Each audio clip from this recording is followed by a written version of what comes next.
The arrival. The small ship fell through the dark clouds like a dying bird. Sparks burned across the sky, painting trails of fire as the human man inside fought with the controls. His name was Daniel, but here, on this unknown world, names did not matter. Only survival mattered. The crash was loud, shaking the ground as the ship tore into the alien soil. Smoke rose high into the air, and broken metal hissed like angry snakes.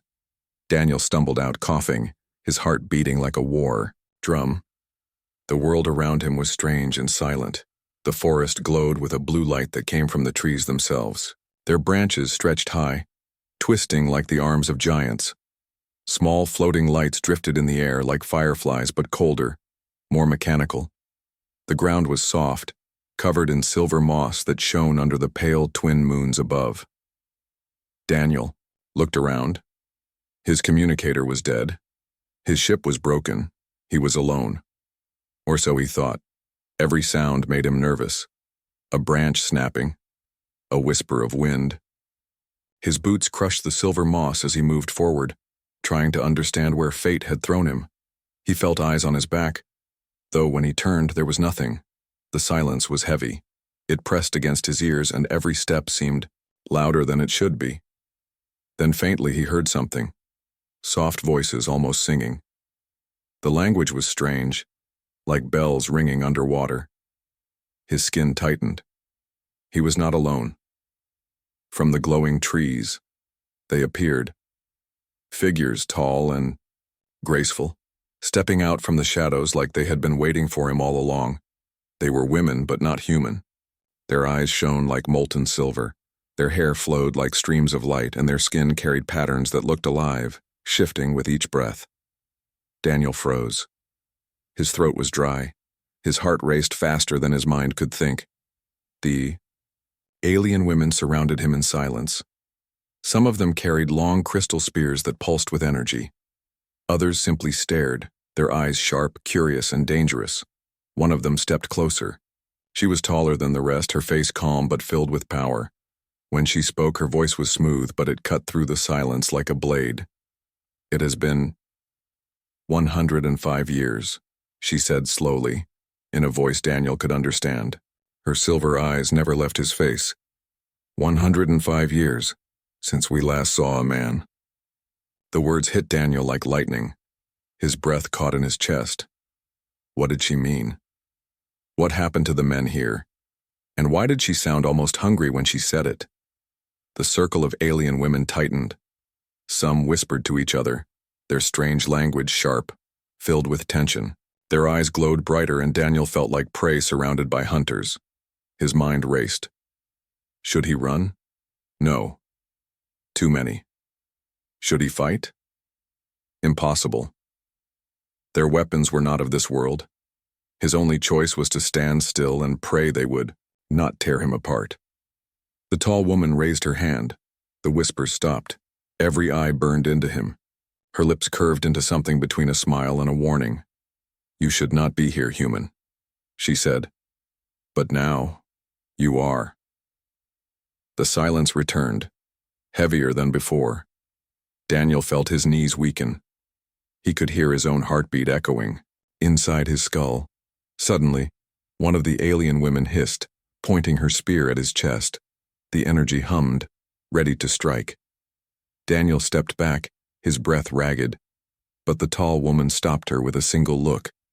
The spear lowered, but the threat remained in the air, thick and sharp. The leader turned to Daniel again. You will come with us, she said. The queen must see you. Before Daniel could answer, two of them grabbed his arms. Their grip was like iron, cold and unshakable. They pulled him forward, deeper into the glowing forest. Daniel's mind spun with questions. Why had no man been seen here for over a century? What would they do to him? And who was this queen they spoke of? The glowing forest closed around him as he was dragged away. The lights in the air followed, as if curious. Shadows moved at the edges of his vision, and the whispers returned, soft, secret, dangerous. For the first time, Daniel wondered if crash landing here was not an accident at all, but a trap. The alien women did not speak again as they led him through the silver moss and towering trees. Only the leader's eyes stayed on him, sharp and unblinking, as if she could already see his future. And deep inside his chest, Daniel felt fear unlike anything he had ever known, because the moment he landed, he had become the most wanted thing on this planet, and maybe the most hated. The forbidden planet. Daniel's boots sank softly into the silver moss as the alien women dragged him through the glowing forest. The air smelled sharp, almost electric, and strange whispers seemed to follow their steps. Above, two moons stared down like cold eyes, watching the human intruder being taken deeper into a world that was not his. The tall woman walked in front, her crystal spear glowing faintly with every step. She moved with the grace of a queen, though Daniel knew she was not the one they called queen. Still, the way the others obeyed her left no doubt.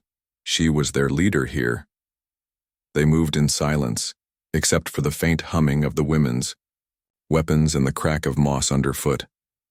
Daniel wanted to speak, to ask where they were taking him, but his throat was tight. Every time he tried, the glowing eyes of the women beside him burned into his skin, warning him to stay quiet.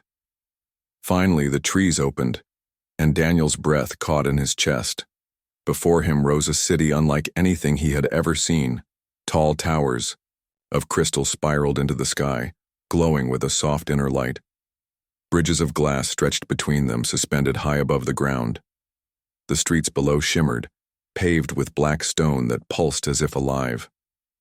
Strange floating orbs drifted through the air, lighting the way, and everywhere he looked, alien women moved with purpose, tall, graceful, and beautiful, in a way that felt more dangerous than comforting. As Daniel entered, the whispers began. Women on the streets stopped and stared, their silver eyes wide. Some covered their mouths in shock, others pointed, speaking quickly in their bell-like language. Daniel felt the weight of hundreds of eyes pressing against him, as if he were a rare animal on display, or a ghost returned from the dead. The leader raised her hand and the whispers softened, though the stares did not stop. She led Daniel through the glowing streets, past crystal towers that seemed to sing faintly with energy, until they reached a wide plaza. At the center of the plaza stood a statue, carved from black stone. Daniel froze. The statue showed a man, or something very close to one. His face was stern, his body strong, but his eyes had been cut out, leaving hollow holes that seemed to stare into Daniel's soul. Around the statue, alien women had carved marks, scars, cracks, and sharp lines, as if the image itself was hated. Daniel's stomach turned. Whoever this man was, he had not been remembered with honor. He had been remembered with anger. The tall woman turned to him, her eyes narrowing. "You wonder," she said, her voice smooth but sharp, "why there are no men here. Why you are the only one." Daniel's lips parted, but he could not form words. The woman's gaze hardened. "Long ago, men brought ruin to this world. Their greed, their violence, their hunger. We erased them. We survived without them. For 105 years, our world has been whole, until you fell from the sky." Her words cut into him, heavy with history. Daniel felt a chill run down his spine. He was no longer just a visitor. To them, he was a reminder of something they had destroyed. As they moved deeper into the city, Daniel saw more signs. Empty halls where statues had been broken. Murals carved into walls, showing battles between men and women. Painted in sharp, angry colors. Everywhere, reminders of a war long past and a silence that followed it. Finally, they reached a tall gate, carved with glowing runes. Beyond it lay a vast palace, shining like fire trapped in crystal. The guards at the gate lowered their spears as the leader approached. They glanced at Daniel with cold disgust but allowed him inside. The palace was breathtaking. Great pillars of light held up the roof, and the walls shimmered with flowing patterns that seemed alive. Strange machines hummed in the corners, built of crystal and silver, alive with energy Daniel could not understand. They stopped before a large chamber door. The leader turned to him, her expression unreadable. "You are about to stand before the Queen," she said. Choose your words with care, for your kind words have killed before, and they may kill again. The doors opened. Inside, the chamber glowed with a soft golden light. At its center, on a throne of crystal that seemed grown from the earth itself, sat the queen. She was taller than the rest, her hair a cascade of silver fire, her eyes like stars frozen in ice. Power radiated from her like heat, filling the chamber, until Daniel could hardly breathe. The women pushed him forward, and he stumbled to his knees. The queen studied him in silence, her face calm, unreadable, terrifying. When she spoke, her voice was soft, but it carried like thunder. A man, she said, her words tasting the air as if they were poison. After a century of silence, one returns. Why are you here, human? Why should I not have you torn apart where you stand? Daniel's chest tightened. His mind spun. He had no answer that could save him. And yet he knew. This was the moment that would decide everything. The chamber fell silent. Every alien eye was on him. The queen's gaze burned through him like fire. And Daniel understood. His arrival was no accident. He was standing in the heart of a forbidden world, hated for what he was, judged for sins he did not commit. One wrong word, and this planet would become his grave. The captive guest. The queen's cold eyes lingered on Daniel for a long time.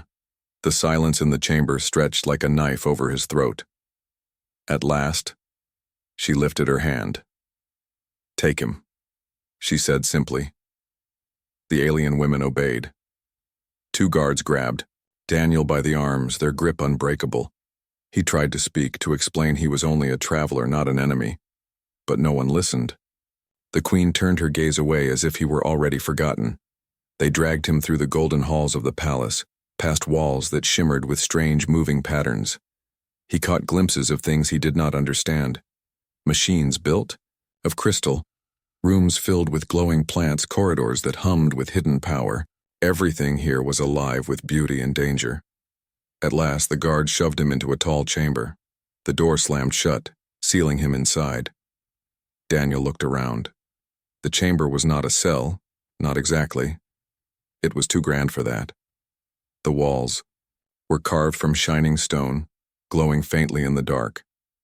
A bed of silver fabric lay in one corner, soft and alien. There was food on a table, strange fruits that pulsed with light, water that shimmered like liquid glass. It was not a prison, yet it was.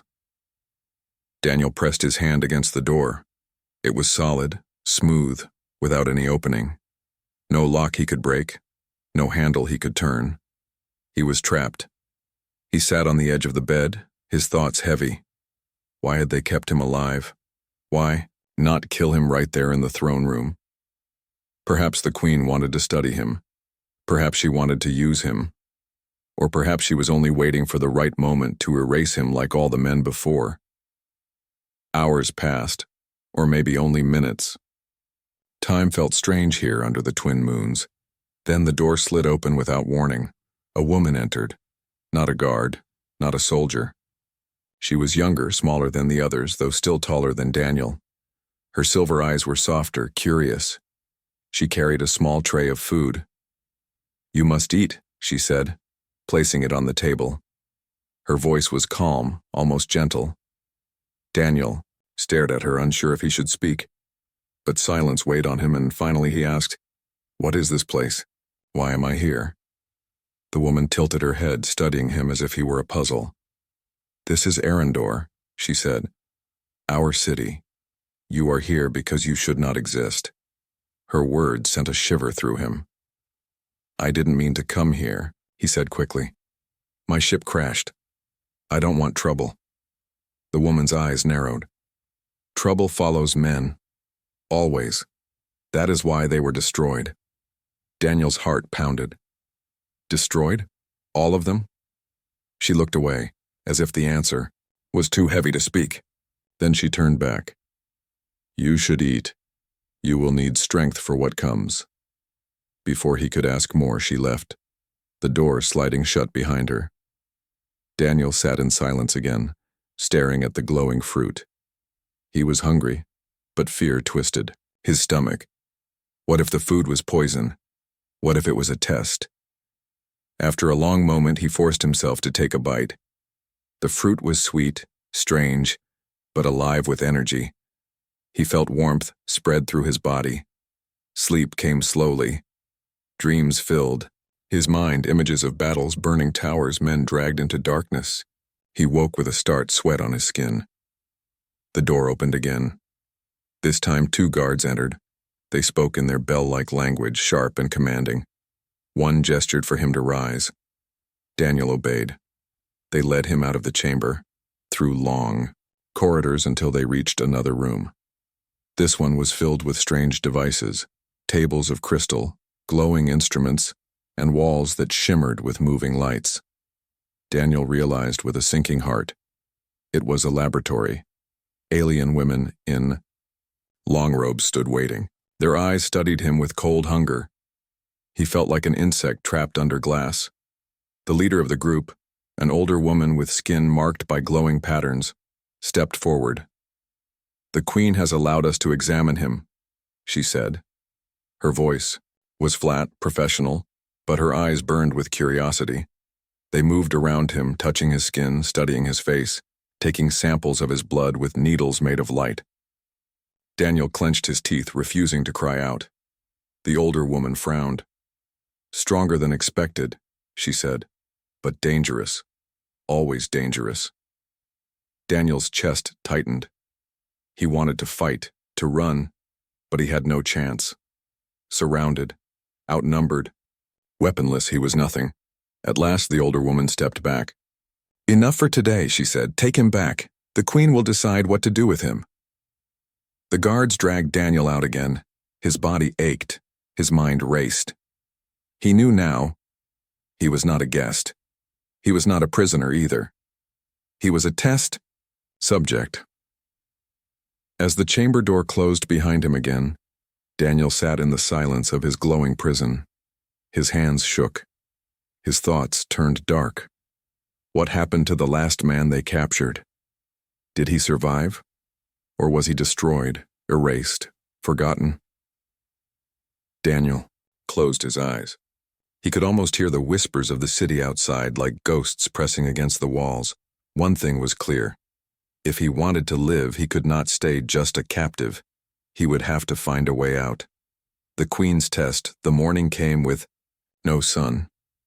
On this world, the skies glowed with a pale silver light, endless and strange. Daniel sat on the edge of his bed, his body sore from the night before, his mind heavy with questions he could not answer. The silence ended when the chamber door opened. The tall woman from the forest, the leader who had first spoken to him, entered with 2 guards. Her face was calm, her silver eyes sharp as ever. "The Queen summons you," she said. Daniel's stomach tightened. He rose, knowing he had no choice. The guards grabbed his arms, but this time the tall woman raised her hand. "Let him walk. If he runs, he dies." They led him through the golden halls again, past glowing pillars and whispering walls, until at last they entered the throne chamber. The Queen was waiting. She sat high on her crystal throne, her eyes burning like frozen stars. Around her stood dozens of alien women, their faces hard, their spears glowing faintly with power. Daniel was pushed forward until he stood alone at the center of the chamber. The Queen's gaze swept over him, and the silence was so deep it seemed to crush his chest. Then she spoke. "You are a man," she said. "A creature of chaos, a memory we chose to erase." Her voice echoed through the chamber, heavy and commanding. "And yet, fate has thrown you into our world. If you live, you threaten everything we built. If you die, history repeats itself, and your kind will remain cursed." Her words struck like hammers. Daniel tried to answer, but his voice cracked. "I am not your enemy. I didn't choose to come here." The Queen's lips curved into something between a smile and a shadow. "Every man says the same." She rose from the throne, her tall figure glowing in the chamber light. "You will be tested, not with words, with truth. We will see if you are different, or if you are the same as those we destroyed." Daniel's heart raced. Tested? How? The queen lifted her hand. The walls of the chamber shifted, glowing symbols sliding open like doors. From behind them, strange shapes emerged. Machines made of crystal and metal, humming with sharp energy. The guards forced Daniel into the center of the room, and the machines circled him, their light scanning his body, their sharp arms reaching. Strength, the queen said. Courage, wisdom, and restraint. These are what you will show us. Fail in any, and you die. The first machine lunged, its arms snapped out, aiming for Daniel's chest. Instinct took over. He ducked, rolled across the floor, and slammed, his shoulder against its glowing core. Sparks flew. The alien women gasped softly, watching. Daniel staggered to his feet. His muscles screamed, but he stood firm. The queen's eyes narrowed. Strength, proven, for now. Another machine moved forward. This one released a swarm of glowing orbs that buzzed like angry wasps, circling Daniel's head. His breath caught. They darted at him, testing his reflexes, his speed. He swung his arms, dodged, ducked, until his chest burned with effort. At last he grabbed one of the orbs and crushed it in his hand. The rest scattered, fading into sparks. Courage, shown, the queen said, though her voice was colder than before. The third test came. A wall of light appeared before him, filled with symbols that shifted and twisted. He realized it was a puzzle, a code, a trap of knowledge. His hands hovered over the glowing shapes. His mind screamed at him to quit, but he forced himself to focus. Piece by piece he shifted the glowing lines, aligning them into a pattern. When the last symbol clicked into place, the wall dissolved and silence filled the chamber again. Wisdom. Surprising, the queen said softly, almost to herself. Daniel's chest heaved with exhaustion. His body trembled, but he was still, standing. He looked at the queen, hoping the trial was over, but her silver eyes burned brighter. One last test remains: restraint. The floor beneath Daniel shifted.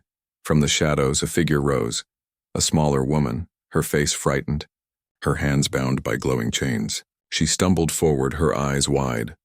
The queen's voice cut through the air like ice. Strike her down. Show us your nature. Will you use power when it is handed to you, or will you resist?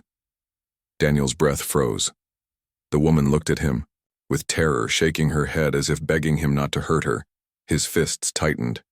He could end this trial with a single blow, but something inside screamed at him. This was not a test of strength. It was a trap. Slowly, Daniel stepped back. No, he said firmly, I won't hurt her. The queen's face darkened. The chamber filled with whispers. Some women hissed, their eyes glowing brighter. Others tilted their heads, curious. Daniel stood his ground, his voice steady. If restraint is weakness, then I am weak, but I will not kill her. Silence stretched. The queen's silver eyes pierced him, colder than ice, sharper than blades.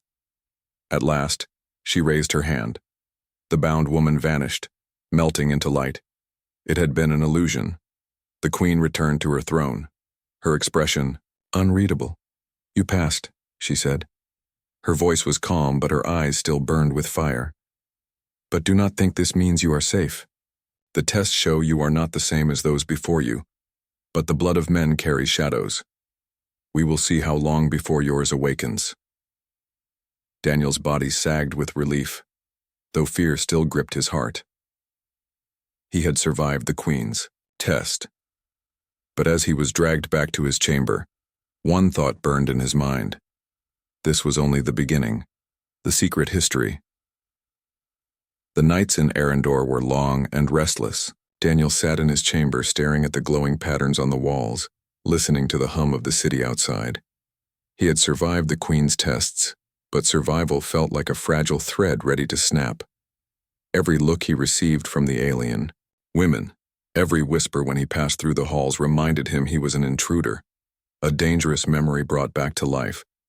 Yet his mind was not on fear alone. It was on questions, questions that burned brighter than his fear.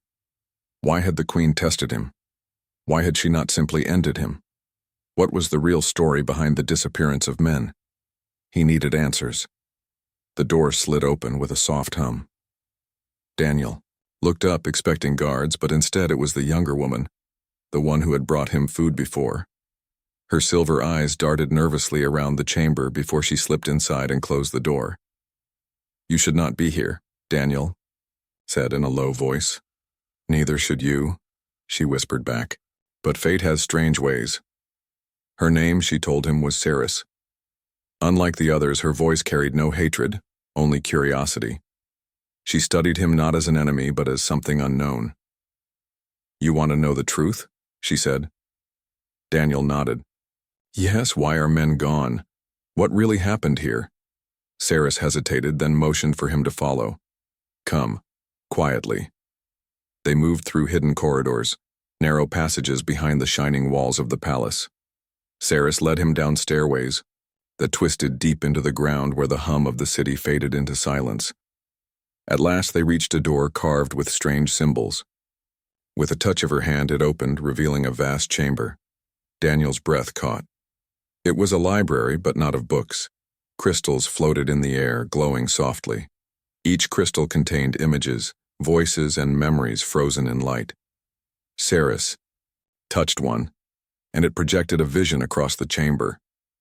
Daniel stepped closer, his eyes wide.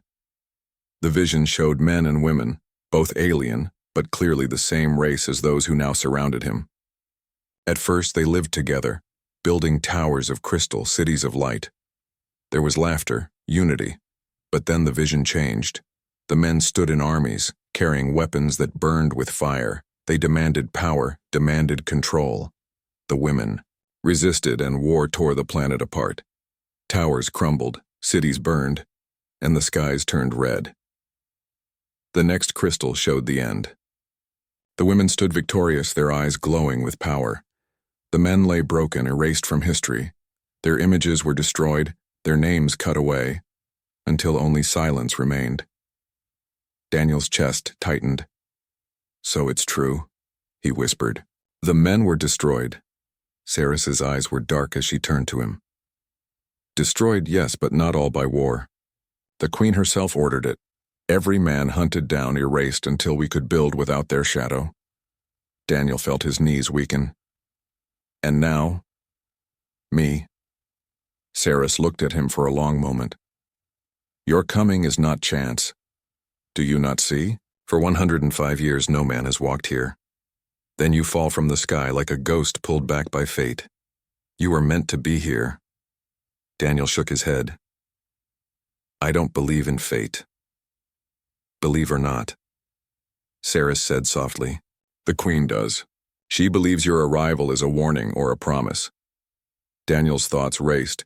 If this was true, then his ship's crash was no accident. Something, or someone, wanted him here. He looked back at the glowing crystals, at the images of men, long gone. Their faces were filled with anger, greed, but also fear.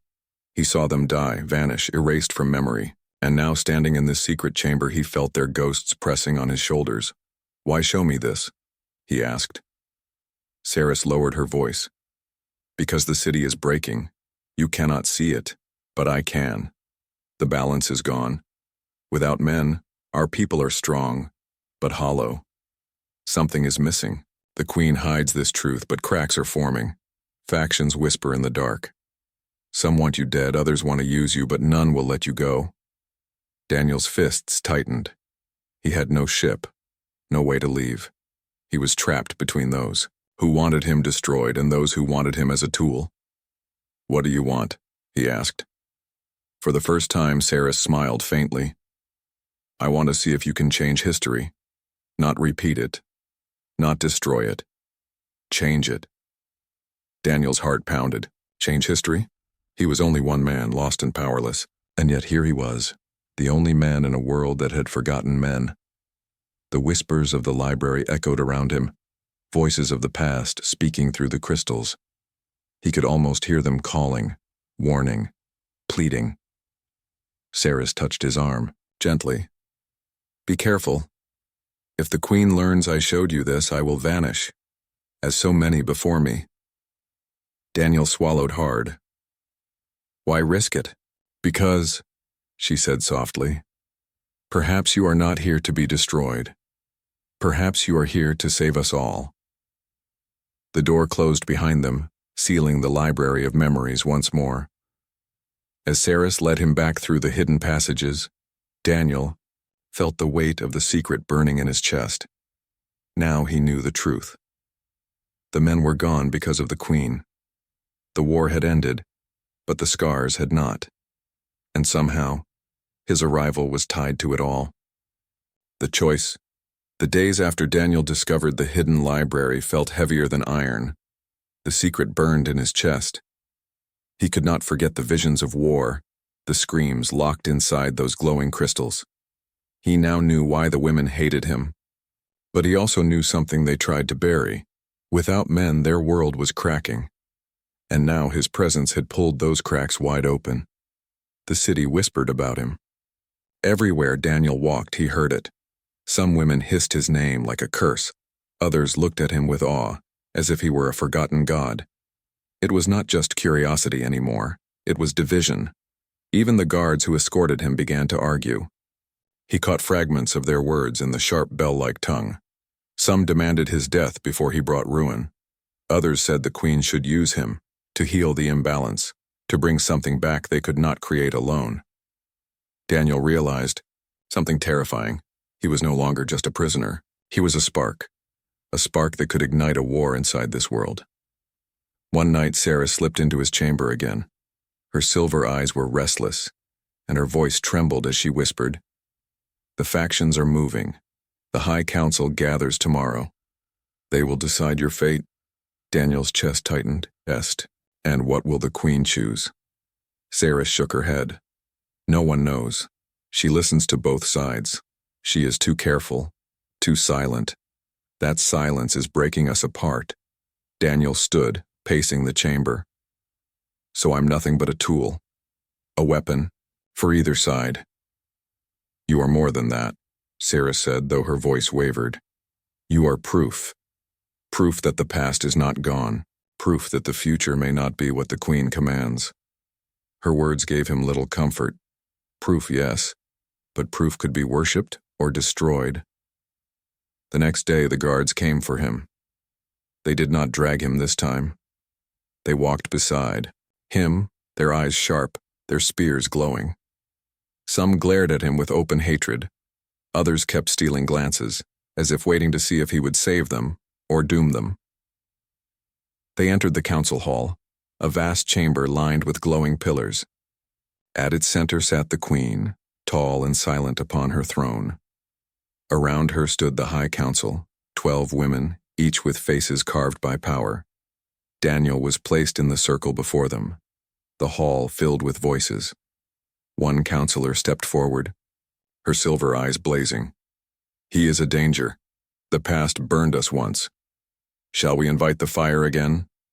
End him now, and the world will remain whole. The crowd roared in agreement, their voices sharp as blades. Another counselor moved forward, her face calm but her tone strong. Without balance, our strength is fading. You all see it. Crops wither. Energy weakens. We cannot go on this way. This man may be dangerous, yes, but he may also be salvation. Do we kill salvation before we even know his truth? The crowd stirred, divided. Some shouted for death. Others shouted for hope. Daniel stood at the center, his heart pounding.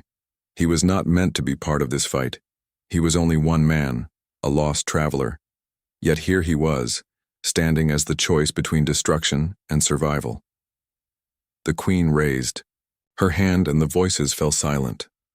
Her silver eyes burned as she looked down at him. You see now, human, she said. Our people are divided because of you. They whisper of death. They whisper of rebirth. Both sides pull at my throne, and you stand at the center. Daniel swallowed hard, his voice shook as he answered. I didn't ask for this. No, the Queen said coldly. But fate does not ask. Her gaze hardened. You must choose. Stand with those who would destroy you, or stand with those who would use you. Either way, your choice will decide our future. Daniel's mind reeled. If he chose the first, he would be killed, erased, nothing but a warning. If he chose the second, he would be trapped, used as a tool until he was no longer needed. He closed his eyes, feeling the weight of every whisper, every gaze, every secret in the library. This was not just his life at stake. It was theirs too. When he opened his eyes, he spoke with a steady voice. "I will not be your enemy," he said. "And I will not be your tool. If you want me dead, kill me now.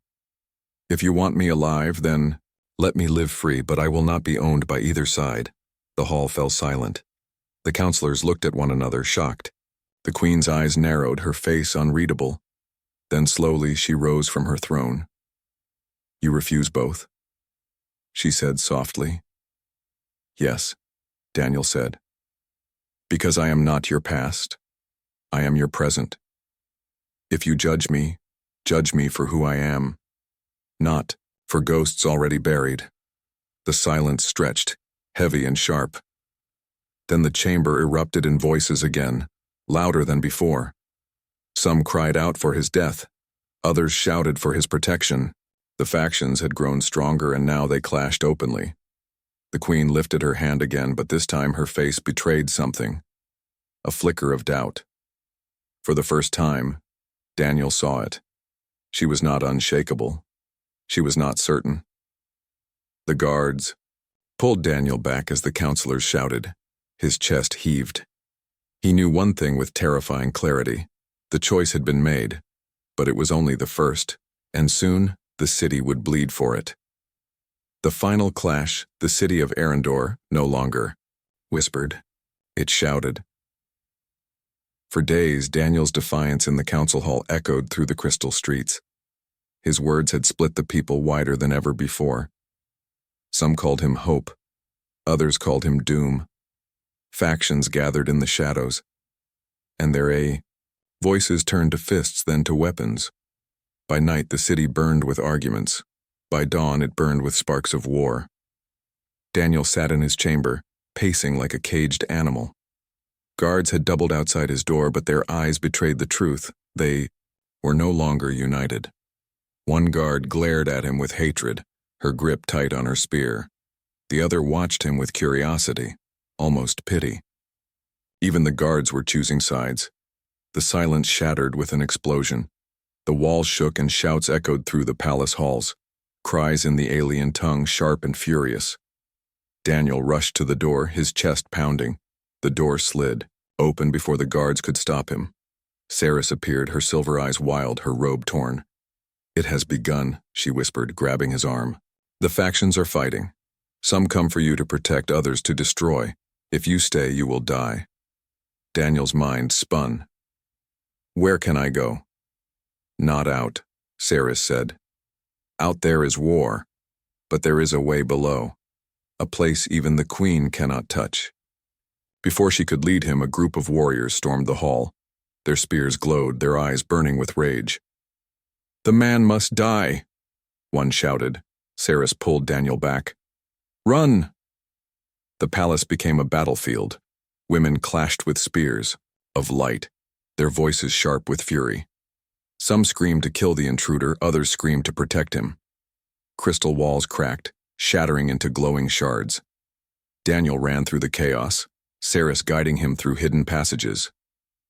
The sounds of battle followed, explosions, screams, the hum of weapons cutting the air. At last they reached a dark stairway spiraling down beneath the palace. But before they could descend, a voice thundered through the hall. "Enough!" The queen stood at the end of the corridor, her silver eyes blazing like fire. Power radiated from her, shaking the air itself. Behind her stood loyal guards, their weapons ready. "Do you see what you have done, human?" she said, her voice cold and thunderous. "Already my world bleeds for you." Daniel stood his ground, though his chest heaved. "No," he said. "Your world bleeds because of what you buried, because of lies and silence. I didn't make this crack, you did." The queen's gaze hardened. "Then I will end it. Here, now." She raised her hand and energy gathered, glowing bright as lightning. Sarah screamed, pulling Daniel aside. The blast struck the wall, exploding in a shower of crystal shards. The factions collided around them, loyalists clashing with rebels. The corridor filled with light, fire, and screams. Daniel was shoved forward in the chaos, caught between two storms. He stumbled into the great plaza outside the palace. The city itself was burning. Towers cracked. Bridges fell. Women fought in the streets, their silver eyes filled with fury. And above it all, the twin moons glowed coldly. Watching, Daniel's chest tightened.